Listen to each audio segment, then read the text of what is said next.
Okay, so for the start of today's podcast, we will be starting with Alaves, and we played them yesterday on a Saturday evening where it was quite nice in Spain. It wasn't a classic night in Spain where it was hot and lovely. It was an alright day for football, but we played the late game, and a lot of people expected it to be another ball fest by Real Madrid.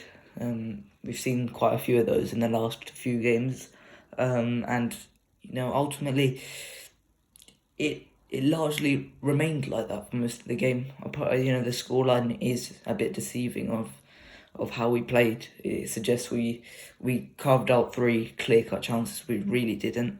Came in the way of Benzema, Asensio, and Vinicius. Obviously, the Vinicius goal was an excellent goal. We will be getting onto that. Asensio's was a lovely long shot, and Benzema's was a penalty. So, coming into this game, there was one big talking point with the starting 11, and that was the addition of Fede Valverde, and many people had been calling out for that following the PSG loss. So, what do you think on the starting lineup with including Fede Valverde in this game? You know, it's difficult for me to analyze that because I'm not too sure if he played because he wanted to give Tony a bit of rest. I'm not too sure if that's why. I'm not too sure if he did it by force or if he did it because he genuinely wanted to try something new or be a bit innovative with his system, because we basically played the same way, in my opinion. Of course, we had a better second half, but I think the tactics was the same. Obviously Fede Valverde isn't the same player to our midfielders. So he will do Fede Valverde things, behind the pitch, make those darting movements. So yes he was good, but I'm not too sure if Ancelotti played him, just for changing personnel, or, just to, like have him in the first team. Say, you know what, I want to find a place for you. I'm going to start, let's see what we can do with you, and of course Fede Valverde played well, so I'm not too sure exactly what was his reasoning in playing Fede Valverde. Of course we want him to play Fede Valverde because Fede Valverde is one of the best midfielders in the squad in terms of what he can do, how dynamic he is. So of course we want him to play. He's important, to team success in modern football, so that's why he's important to play. So I'm not too sure if that's why Ancelotti played him or if he just wanted to rest players and he changed personnel. Yeah, I agree with you. I think it was more just to rest Toni Kroos. To be honest, this season it's been a good season for the attackers. Vinicius and Asensio have enjoyed their best goal scoring seasons as Real Madrid players. Benzema enjoyed a very, very good start. Obviously, it's leveled out throughout the season, but still, so he's had a very, very good season this year. The defense has been solid largely. Obviously, apart from a few clunker performances from the defense, I think it's been largely solid and consistent, minus that right back position, which we will obviously be discussing later on the podcast. And also Courtois has been brilliant, but the main problem this season has been through that midfield, in my opinion, and that's where Carlo's lack of rotation comes in to the fray, because in my opinion, the fact that he doesn't rotate in that midfield, that's where it hurts us the most, because it doesn't get the best out of any players in that midfield. We've got guys like Isco, Ceballos, Blanco, Fede Valverde, and Camavinga who need to play, who who are wanting to play, but they're not getting that play time. And as a result, the three that normally play in midfield, Casemiro, Kroos, and Modric, with more focus on Kroos and Modric, they have to play more as a result of that, and that doesn't get the best out of them because they'll be jaded after every match. They'll be a bit more tired, and that's just not getting the best out of them. If we rotate every game, let's say, then we'll be getting the best out of Kroos and Modric for every 1 out of 2 performances. So I think it is important to rotate this squad a lot more, especially in midfield. I think I agree with Carlo in that lack of rotation in the attack and defence is more important. But in the midfield, where you need to be energetic at this point, where you need to have more ideas, when you can't have that tiredness, we're exposed against PSG. Before that, I think Carlo has to rotate that midfield. So what do you think about that? Yeah, of course, not just changing personnel, but of course I've been seeing the same team playing no matter the opponent, and that's a bit disappointing, because it wasn't the hardest question in the world in terms of why you should play Fede Valverde versus PSG, and whether you play him a bit deeper or higher up the pitch. It isn't about sometimes rotation. Most of the times, it's also about having these midfielders like play with in a system or with a personnel that allows them to play well in big games. You can't expect them to play well in a high intensity game. That's why if you want to start them, play Fede Valverde with them. So sometimes, yes, rotation is important to have them ready for these matches. However, as we have seen in the game against Ajax, Manchester City, and Chelsea, these Modric, Kroos, and Casemiro, as good as they are, they're not going to be successful in every game. It's as simple as that, and I don't think much coaches, except for Zidane, on a lot of times have realized that it's important to have them play with players who can get the best out of them. Yeah. So let's get into the actual game. And for the first 45 minutes, this is starting to become a little bit of a pattern where we pass it side to side. We don't create much. We don't make runs into the box. And I think this is what Real Madrid's been lacking. I've spotted this pattern for a long time, since probably Ronaldo left. That the players don't make runs into the box anymore. It's more side to side, more possession based. I don't see the team, getting in behind, causing the defenders nightmares, forcing the defenders to move across to drag them out, or to actually open up that defence. I see it going to side, and for a team like Alaves, that's easy to defend in large parts. There's no what they have is they got amazing aerial ability, but they don't actually have much technical ability. You passing side to side and putting an occasional cross in is gonna favour Alaves. And again, that's been the story for most La Liga defenses. La Liga's defenses, before we could consider them pretty bad.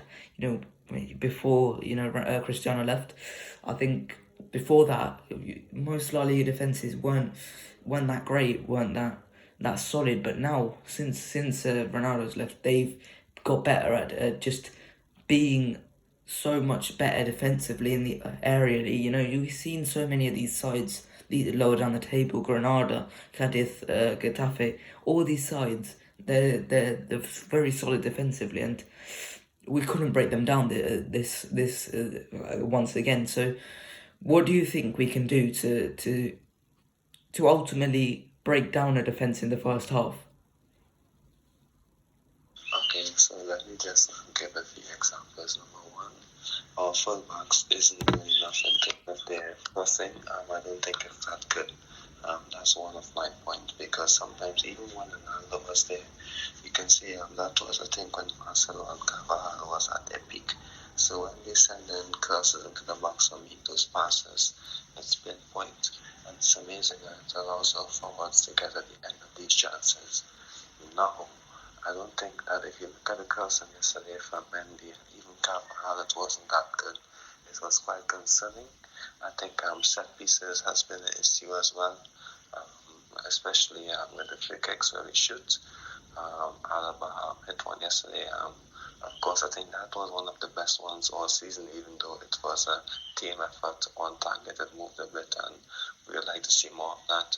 Also, in terms of when you say no one makes runs into the box, I think Freddy Valverde does it, Luka Modric does it sometimes, and the person who does it more, of course, is Luka Modric. If you look at how, for example, teams like Chelsea play, Bayern Munich play, Liverpool play, sometimes Jordan Henderson will make those darting runs into the box. Sometimes Mason Mount will do it. Of course, he plays a bit higher, but you know what I mean. And of course, Leon Goretzka, of course, makes them. Jude Bellingham makes them sometimes for Dortmund. For Barcelona, De Jong makes it on occasions. Gavi, somebody plays as a winger sometimes, so that's understandable. So, but a lot of these players make those movements like Fede Valverde does, and you have to have that element, to have the big defensive lines, and sometimes we don't have it, so that allows teams to settle, and it's only in the second half when we're not scoring goals, that's when Ancelotti decides, oh no, let me chill on Valverde to do that.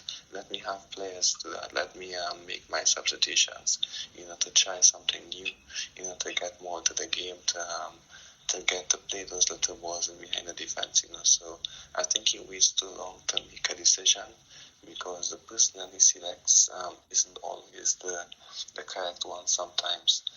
Or the approach he has isn't always the best, and he waits too long. It's 7 games without the first half goal now, and that's a bit concerning. Yeah, with the runs thing I said earlier, I didn't mean like a midfielder making a late run into the box. I mean, this is a bit of a dig at Asensio, but I mean a third attacker making that run to open up a defence. We haven't seen that a lot from Asensio this season.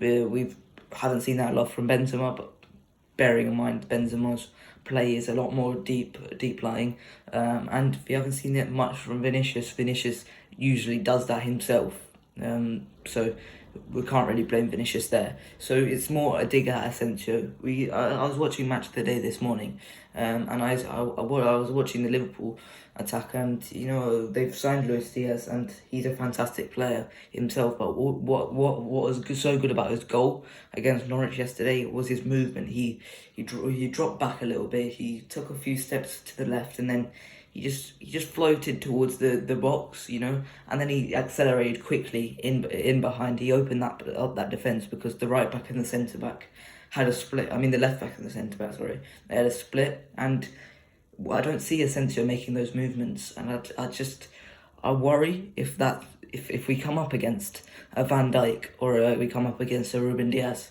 in the Champions League, obviously Marquinhos as well.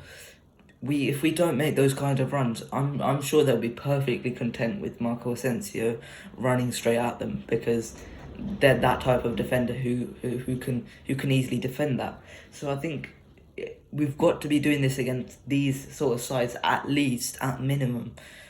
And if we're not even doing that, it's going to be very, very concerning. And to address your point on the fullbacks, I agree they're just not good enough for crossing. We'll be getting onto the right back, Danny Carvajal, a bit later, but we'll start with left backs. I mean, Mendy's crossing is woeful. I'm going to get straight to the point there. It is not good at all. We all know that Mendy's strengths are not crossing, and he still has redeeming factors about him, which is his very, very good defensive work.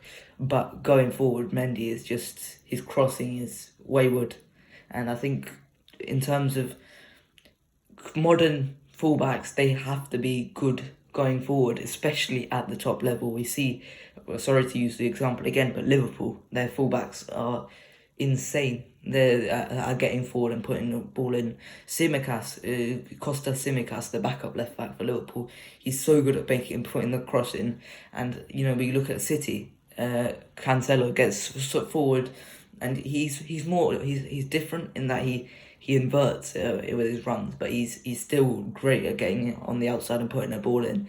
I think this is just not good enough from our fullbacks. I think the only team that doesn't really do this. On one side is Bayern Munich with Pavard, but apart from that, I don't think there's any other top teams that don't have fullbacks that get forward, bombard forward, and are dangerous. So I think that has to be a really big concern for us to address come the summer. So yeah, I think fullbacks is a big problem. We have to start looking at that. Well, I'll be talking about the right backs in a bit. I've got a word to say on Danny Carvajal, but yeah, that's it for that. We'll move on to Marco Asensio's goal and Vinicius' goal. So Marco Asensio's goal was just a bit of magic, and as I pointed out at that moment on my Twitter, I pointed out that it was only that we've scored 2 goals this month, and both were long shots from Marco Asensio. And I think ultimately a lot of Real Madrid fans were pointing out the only reason Marco Asensio plays in these games is probably just to get a long shot in, a few long shots, and hopefully one goes in. And again, it's gone in, obviously, and we will take that. But overall, his performance wasn't great. So, what do you make of the performance by Marco Asensio? And I think, yes, it actually was a bit mixed. And even before that goal, he made that poor back pass, to Courtois, and we could have gone behind, so that was a bit concerning as well. But all players make mistakes, I can understand that. However, the performance wasn't that good. I don't think he's getting into the game. So that's why I'm thinking we know he can shoot from distance. We know he can, just do something out of nothing. So I'm thinking to myself, if that's the issue with him, if he's good off the bench, like if he's good like making those shots, why don't we just let him play the second half?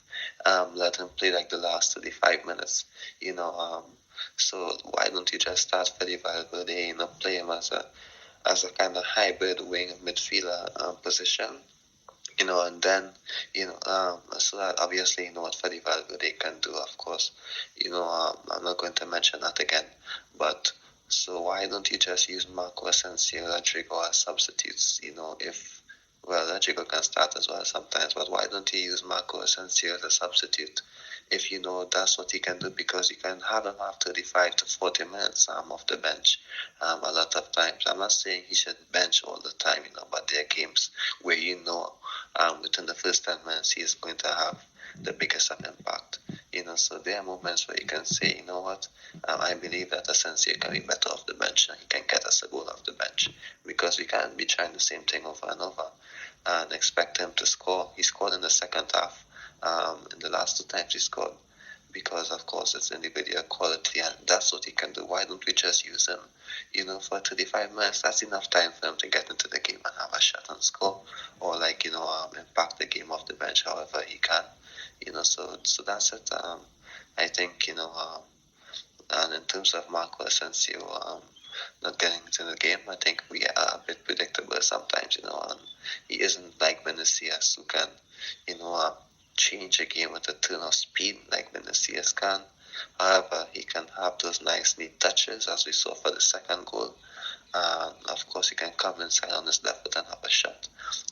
So that's what he can do. However, in terms of doing something out of nothing, if he needs to just push it past the player, I don't think he can do that. Yeah, Asensio's lost a bit of that dynamism that has ultimately had him at one of the best youngsters in the world. He's lost the pace, the ability to just drive with the ball. I think he's lost that at this point, unless we haven't really seen him drive from deep and release the pressure on Real Madrid. We saw that in the PSG game, but we'll talk about that in a bit. But let's move on to the next player, Vinicius Junior. Now, Vinny's goal, it was a very, very good team goal, and I think this is one of the bits of magic that Real Madrid haven't had in a long time. I think the last time we had such a good team goal was probably the Shakhtar goal that won us the game in the Bernabeu in the group stage of the Champions League this year. So ultimately, we haven't done something like that in a long time. We've relied on individual brilliance rather than good team play. But this was a great team goal ultimately. So what did you make of the goal? Yeah, like said, the last time we did it was in the Shakhtar game with the Benzema goal. I like this goal. It's obviously not one of the goals of the season, but it's definitely what we should be doing a bit more. And I was quite happy to see it. It reminded me a lot of some of the matches where we could play in the past, where we would have some nice link-up play, and Cristiano wasn't involved at all. And then he would just finish them. He wouldn't have a touch in the build-up, but he would just make those nice movements and finish it. And I looked at that Vinicius goal, and of course the movement of Valverde, Asensio, Benzema, the nice flicks was good, but how Vinicius just found space for himself, I was like, wow. Wow, that's amazing. I didn't think he would have done that last year. His intelligence is really good. That's what Cristiano Ronaldo does. That's what strikers does. Top class wingers who get in positions to score. That's what they do. And seeing Vinicius do that, it definitely put a smile on my face knowing that, what, he has developed a lot. Because as good as Benzema, Asensio, and Valverde was in getting the chance to him.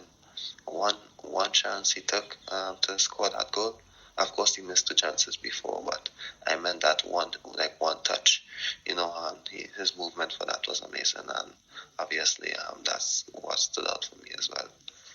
Yeah, we've been talking about movement up until this point, and that's the movement I'm trying to talk about, like the movement that gets the defender away and ultimately sets up a chance for himself. We haven't been doing that enough this season.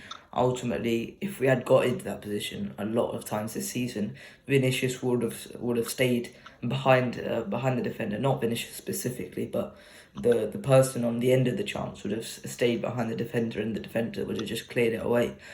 That type of movement hasn't been coming enough from Real Madrid, and I think that's where we've got to improve, and that's where I think that's the gap between us and a top European side at the moment. I think the top European sides are well drilled into making those kinds of movements. I think you can say that about Man City, Liverpool, Bayern less so, because I think Bayern just bulldozed the other team and just bombarded them with crosses and shots. But enough about Bayern. I think that's what we've been missing, and I think throughout that build-up of that goal, I think Asensio was great in that build-up, Benzema was great in that build-up. I think that's got to happen more often. So yeah, that was all a good goal.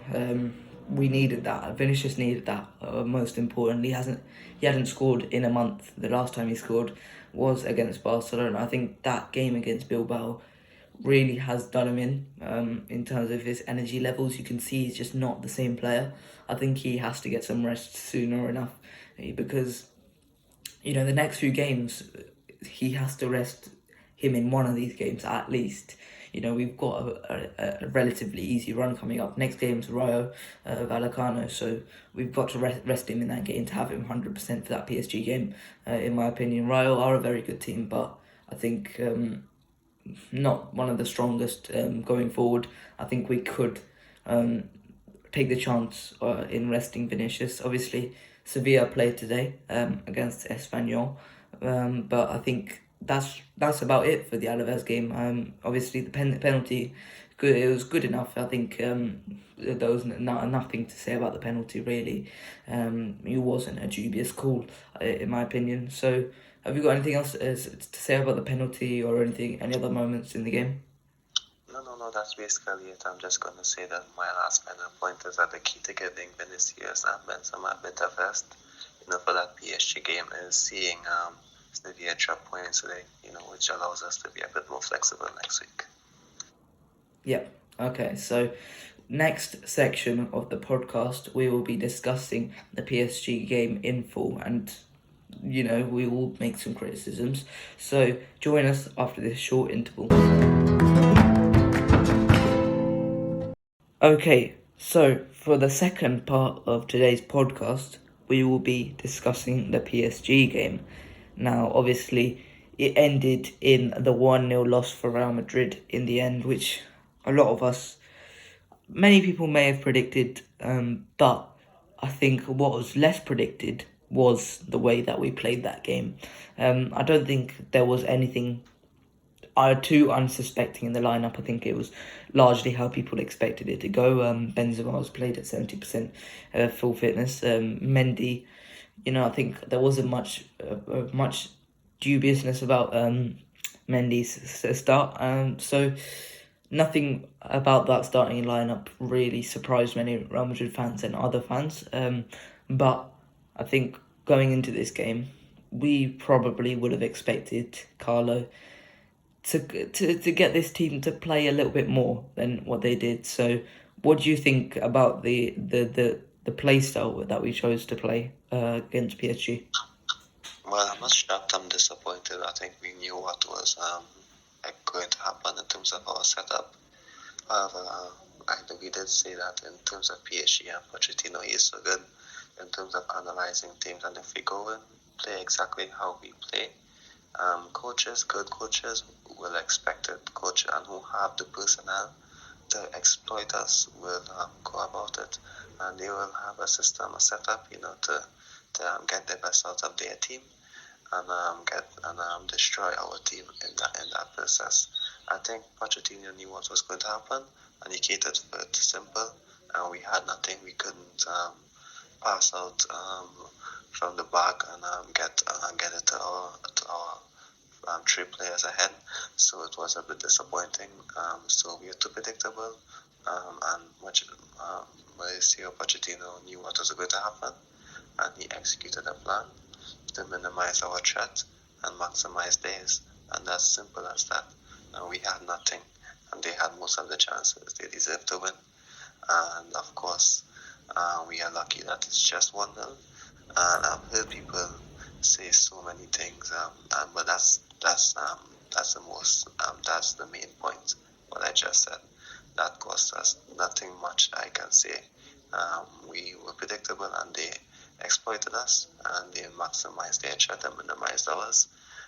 Whether it was pressing us, or like having players like Danilo help out Aquino, Vinicius, etc. Benzema was not his best as well. So yeah, that's basically it. Of course, there are a few more points that I would need to add, but that's my main point. Yeah, for me, I don't think their play style was a wrong choice. I think the problem was in how we executed the play style. I would have probably done the same if I was in Carlos' shoes. I would have chosen the same way of playing in this game. I would have chosen to defend and soak up the pressure. But in terms of how they executed it, when we got the ball, we hoofed it up or we lost it immediately, and I think that was where the main problem came from. I think the problem was that we couldn't get the ball to Toni Kroos in time. A lot of their attacks came down that left side where Mbappe was on, so he couldn't get the ball to Toni Kroos in time. And I think before, in terms of that, we just hoofed it up to Modric, or we just gave it straight back to PSG. And I think that's where the problems lay. You can't give the ball to Casemiro and expect to retain it. Ultimately, Casemiro is not that type of player to play. And I think ultimately they did not do well enough in terms of keeping the ball. And I think picking Asensio is the wrong choice for that. Then I think if we were going to play this game, I think picking Asensio was not the right decision, and we saw during this game he was bullied most of the game by Nuno Mendes, and I think because of that, I think Rodrigo should have personally played for me if we were going to soak up the pressure and try and retain the ball because of his first touch and his dribbling ability. I think that's what I would have done, or Fede Valverde. In fact, I think it was a good choice. The play style, I think we needed to soak up the pressure. I said in the preview, I said if we just need to make sure we don't lose because coming back to the Santiago Bernabeu with a loss and trying to go at PSG with Mbappe countering us, it's just going to be brutal. And I hope that we find a different way of playing. So we'll look at some players now. So we'll start with the midfield three, and ultimately, a lot of people don't give PSG's midfield as much credit as they should do, because a lot of people say it's Verratti and two other workhorses, but I think the midfield three of PSG did really well in nullifying Real Madrid and keeping the ball. So, what did you think of our midfield three's performance in this game? I felt like I was watching the Chelsea game last year. I'm not too sure if you saw that game. However, Mason Mount, Kante, and Kai Havertz dominated us. It seemed like we had no way out. It seemed like they would just, take the ball away from us, or just had so much energy to get past us. And I felt like I was watching the Chelsea game. I felt like I was watching the Ajax game. I didn't see the Manchester City game where we lost. I just saw the goals 3 years ago, so I can't really say that much. But I must say it felt like the Ajax game and Chelsea game where they would just go past us quite easily or take the ball away from us quite easily. We wasn't like making much chances on the ball with these midfielders, and I'm not going to say, oh yeah, they're finished, they've been playing for seven years, blah, blah, blah. I'm not going to say that. They can still make an impact. However, you can't just set them up. Modric, Tony, and Casemiro, and expect them to play well. There isn't a setup, sometimes for them to play well. Yes, they're good players, so they're going to find a way to do well on many occasions. However, I don't think that against big teams where the energy is quite high, you need that player in Fede Valverde alongside them. So I'm thinking that if we can have in the second leg, I'm jumping a bit here, but in the second leg, with Casemiro suspended, if we can have Fede Valverde alongside them, even Camavinga, with Valverde, Modric, and Kroos, that would be better for the midfield because they have high energy, to help out Toni Kroos and Luka Modric, basically. So in terms, so if you can have four midfielders, they're all dynamic, so they can attack as well, but I don't think that we need to be extra attacking, to win this game. We can even learn the counter attacking and win this game. It's how we executed, in my opinion, and the execution for this first leg was poor, and that's why our midfield suffered. And because our midfield suffered, our attacking tray suffered. And I don't think that, and I must say that in terms of the defense, I think the centre backs and Courtois did well. And of course, they're going to do well if you're having many chances to defend. Either you're going to struggle, or you're going to do well. It's quite simple. I'm going to tell it well. Alaba did well. I'm going to tell it well until the Mbappe goal and Courtois did well. I don't think that's Alaba's style of defending, but he still did well because he isn't that defender, to play so deep. He is that defender who like to get on the ball and have things playing forward. So that's not his style of defending either. So it was a bit disappointing in terms of the performance. The entire structure led to the midfield struggling, and if the midfield is struggling, the entire team will.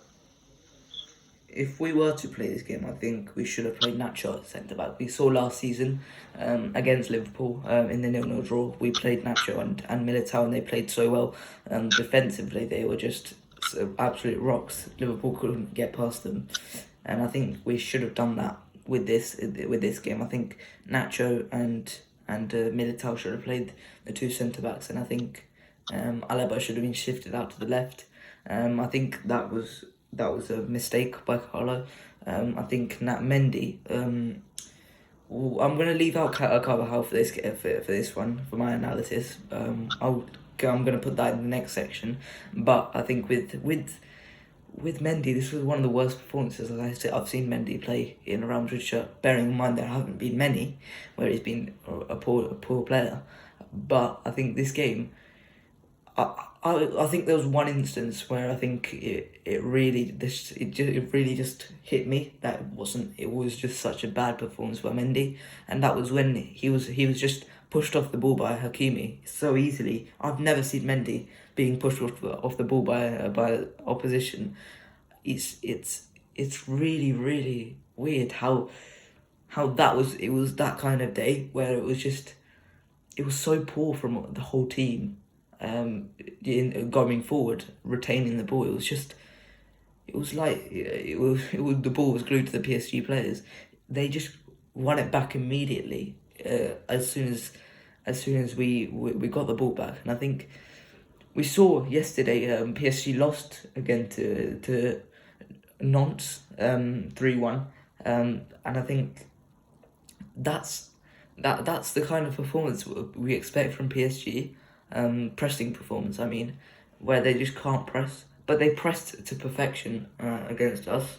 They were play that high line. They instead of Messi playing as the right winger, and we just going down that right side. They pushed Messi back into the middle so that they could press us. So that was a smart move by Pochettino. I think to make sure that Messi wouldn't be a problem defensively.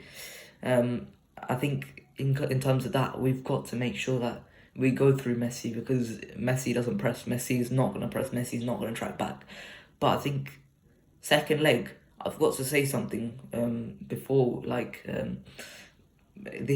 second leg.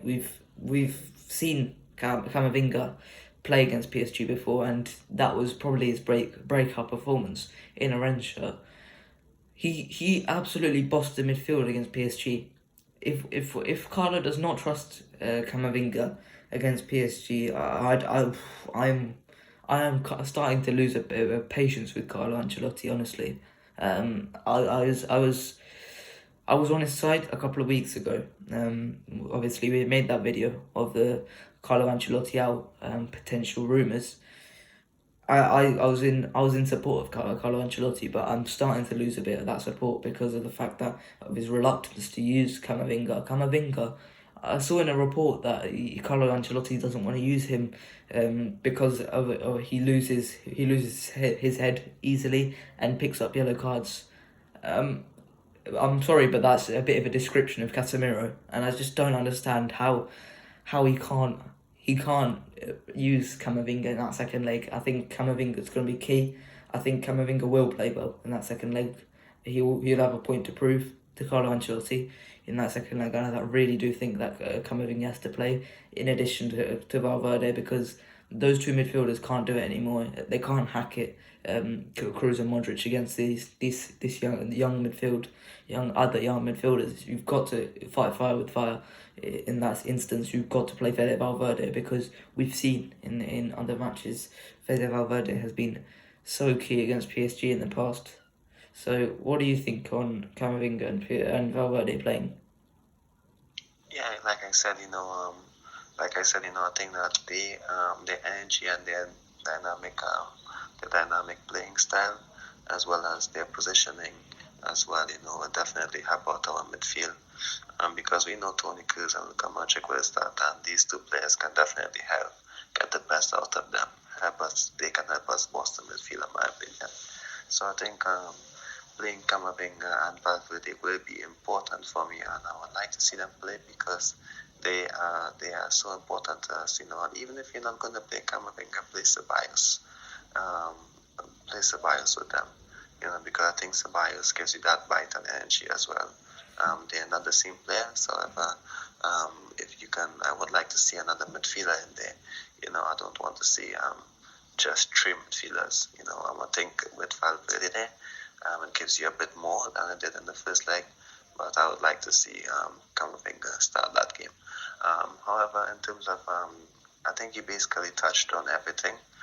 There's not much I need to add, but in terms of in relation to Carlo Ancelotti, it's getting quite upsetting. It's upsetting me a bit, if I'm being honest. Yes, we are ahead in La Liga, but I think that's getting to too many people's head. In the 2014-15 season when Barcelona was illegal, it was a similar season. So it was a quite similar season at Barcelona passed us because Barcelona were good. We are top of La Liga right now because Barcelona are not that good and Atletico Madrid isn't either. So it's upsetting me to the point where players are struggling and he isn't, making changes. We can't even against Alaves. I basically can finish analyzing the PSG game because I think you touched on everything that needs to be said. We Mendy couldn't even get a proper ball into the box, and yesterday Miguel Guti is in Castilla, and he had an excellent assist by Benzema early this season, with a deep cross and pinpoint ball onto Benzema's head. So you have players struggling. You have Marcelo struggling against Villarreal, Mendy struggling, and yet still Miguel is in Castilla playing and not getting a look in. Or midfield struggle against PSG, yet still Camavinga isn't even on the pitch. So yet still you see that, and you come into the game against Alaves and do the exact same thing from that PSG game. But yes, we scored 3 second half goals, and it's all happiness. However, I don't want to see this next season. I don't want to see our midfielders struggling, to get minutes. That's why when Zidane left, I was okay with it, because I said, you know what, we set the platform, for Miguel, for Blanco, we give them opportunities. But I think when he leaves, the next coach that comes in should definitely take that into consideration and say, you know what, these are young players for the future, let me just have them play. And no, Carlo Ancelotti isn't doing that. And he has players who can do it. And he has a reason to play them, because some of our players are struggling and he isn't doing it. And I don't want to see that next season, because if he continues this playing style, etc., playing these players, it's going to be a long season for us. It's going to be difficult to watch. There's going to be so many complaining. And I would definitely prefer to see Raul or maybe Xabi Alonso take care. If he's going to play that style, I would like to see Raul and Xabi Alonso at least come in and try and do something, implement something. Have you seen Castilla play their way? Their structure is way better than Ancelotti's, and he's a world-class coach for maybe 30 years. I don't know how long he's coaching. Even Xabi Alonso tries to implement something.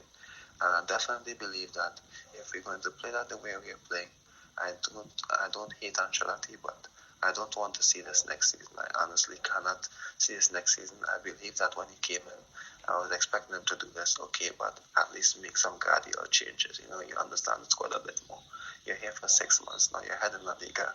Make changes. You can do something to have this team playing different, to implement players.